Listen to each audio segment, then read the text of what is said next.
The Great Wall of China, one of the largest structures in the world that humans have ever built.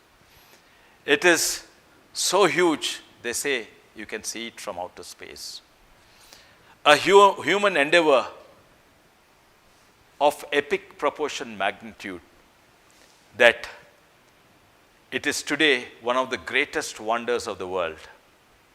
And to think it was built almost 200 years before Christ. Something which is probably almost impossible even by today's technology and standards. It is not a fort wall for a palace or a fort. It's a fort wall for the entire nation. It goes on for miles and miles and miles and miles to the horizon, through mountains, rivers, valleys, forests, deserts. It goes on and on and on. Let's find out who built it, why did they build it, and when did they build it. It's a very, very interesting story. In 200 BC, there was no country called China. China then was divided into small kingdoms, fiefdoms, and it was not united. They were warring states in China. In a small feudal state called Qin, pronounced Chin, the feudal lord or the king there died, and his young son inherited the throne, and his name was Yingzhen. Yingzhen, as he grew up, he started acquiring neighboring kingdoms. There was a lot of battle, a lot of violence, and slowly, one by one, he conquered all the small fiefdoms and kingdoms, and there were 6 other big kingdoms. He conquered all of them and unified it, and that is what is today called China. Before Yingzhen, there was no China. They were all warring states. It was called warring states and warring fiefdoms and kingdoms. It was he who conquered all of them, unified, and made China into one country or one empire. So it was Yingzhen who created China. And it was so large, it was not really a country, it was an empire. And after having unified China, the first thing he did is he changed his name from ordinary Yingzhen to King Shi Huang. Qin meaning the name of his original province, Qin or Qin in Chinese. Qin, Shi is the first or the founding. Huang is luminous August emperor. King Shi Huang meaning the first Chinese emperor. Once he started ruling the empire, among the first things he did was he created 36 new districts. Why 36? Because he created 6 provinces. Each province had 6 districts. So 6 into 6, 36. But still, why 36? Because, yes, 6 was his lucky number, and 6 into 6 was 36. And he created 36 new districts. Then he started construction, huge infrastructure projects, massive irrigation projects, and transportation projects. He started linking 2 big rivers in China, the Yangtze River and the Li River. And he, at the age of 27, in year 220 BC, he started the construction of the Great Wall of China. The Great Wall of China was so humongous, he had to enslave lakhs and lakhs of people from his own empire. Using their money and their tax money, he started building the Great Wall of China. It took years, but that was his pet project. He had to build it. And finally, it was coming to the closing stages, and most of it was built. One day, he climbed up the Great Wall of China, walked along it. As it went up the mountain, he also climbed the Great Wall of China on top of the mountain. And he saw it stretches miles and miles and miles. And then it was him who made China. Before him, there was no China. It is him who made history. Before him, there should not be history. And he said, history begins with me, and before me there is no history, and there should be no history.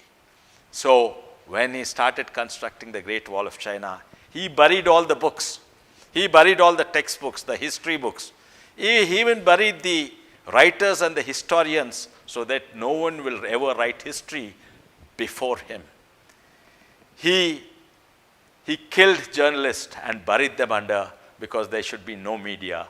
He had full control of media and the writers and scholars. All of them became laborers who died building the Great Wall of China, and below the Great Wall of China in its foundations are books and authors and writers and historians and journalists. History begins with me, and before me there should be no other history. Due to diversion of state revenue to his whimsical projects, the state economy itself started collapsing. People were suffering. There was a famine and there was a great misery. He had to do something. So he started changing the revenue system and the land record system. He took land from the locals and gave it to non-locals. He did many things to tamper with the revenue system, none of which really succeeded. Not only that, he started a new agriculture policy. He started dictating what should be grown, when should it be grown. He even dictated what should be the shape and size of the plot or the fields. But nothing seems to work. He also changed the system of administration. In the olden days in China, kings used to administer districts and provinces through feudal lords and local leaders. But he brought in a new system of administration called legalism, wherein he took away the powers of the local leaders and he started administrating all the states and provinces and districts through paid officers. And that was the system of administration, the legalism he brought in. The fundamental concept of legalism is, do not trust people, do not trust local leaders, because they make errors, they can do favoritism, and they can become their own local lords.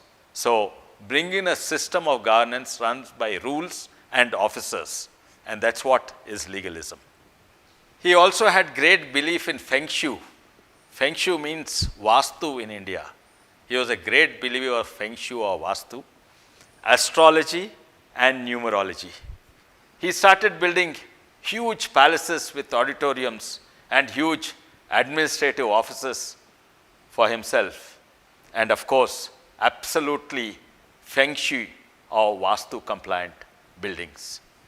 He also started demolishing old heritage buildings because there should be no history before him. History begins with him. So destroy the heritage. China on the south had the impregnable wall called the Himalayas. On the north were frozen deserts and frozen Siberia. On the east was the seas.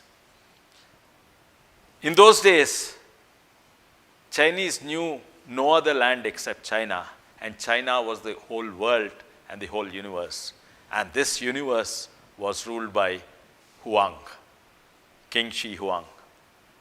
So, according to King Shi Huang, he was not just the emperor of China, he was the emperor of the whole world.